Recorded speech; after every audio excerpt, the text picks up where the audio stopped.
இளையராஜா அவர்களோட வாழ்க்கை வரலாறு ஒரு படமாக பண்ண போகிறாங்க. அந்த படத்துக்கு ரொம்ப பெரிய எதிர்பார்ப்பு இருக்குது. கண்டிப்பாக தமிழில் மிகப்பெரிய ஒரு வெற்றி அடையும். அதுக்கப்புறம் தெலுங்கு, மலையாளம், ஹிந்தி அப்படின்னு சொல்லிட்டு எல்லா லாங்குவேஜ்லையுமே இந்த படம் ரிலீஸ் பண்ண போகிறாங்க. அந்த போஸ்டரில் பார்த்தீங்கன்னாவே கீழே எல்லாமே கொடுத்துருக்காங்க. இந்த படம் நல்லா வருமா அப்படிங்கிற ஒரு சின்ன ஒரு டவுட் இருக்குது. அது ஏன் அப்படின்னா, இந்த படத்தோட டேரக்டர் யாருன்னு பார்த்தீங்க அப்படின்னா அருண் மாதேஸ்வரன். கேப்டன் மில்லர் படத்தை பண்ணவர். இவருக்கு வைலன்ஸான படம் தான் பண்ணுவார். 2 படம் ஆல்ரெடி பண்ணியிருக்காரு. அது எல்லாமே பெரிய பெரிய வைலன்ஸான ஒரு படம் தான். இவர் படங்கள்லாம் பார்த்தாலும் என்ன வைலன்ஸ் இவ்வளோ அதிகமாக இருக்குன்னு சொல்லிட்டு ஒரு மாதிரி தான் இருக்கும். படமும் அந்த அளவுக்குலாம் சொல்கிறவங்களாம் இப்படி இருக்குது அப்படி இருக்குலாம் சொல்கிற அளவுக்குலாம் படம் எந்த படமும் பண்ண கிடையாது கேப்டன் மில்லர் வரைக்குமே. இப்போ பார்த்தீங்க அப்படின்னா இந்த படத்தை எப்படி இவர் கரெக்டாக பண்ணுவார் அப்படிங்கிற மாதிரி இருக்குது. இளையராஜாவுக்கு வைலன்ஸுக்கு சம்மந்தமே இல்லை. அது ஒரு மென்மையான ஒரு படமாக பண்ண வேண்டிய ஒரு படத்தை இவர் எப்படி பண்ண போகிறாருன்னு தெரியல. ஹீரோ தனுஷ் அவர்கள் பண்ணுறாரு இளையராஜாவா.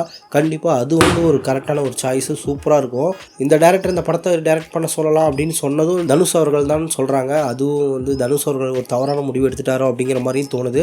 உங்களுக்கு என்ன தோணுது? ஒரு கேப்டன் மில்லர் பண்ணவர் இந்த படத்தை பண்ணுவாரா, கரெக்டாக இருக்குமா அப்படின்னு சொல்லிட்டு நீங்கள் கீழே கமெண்ட்டில் சொல்லுங்கள். நன்றி, வணக்கம். அடுத்த வீடியோவில் பார்க்கலாம்.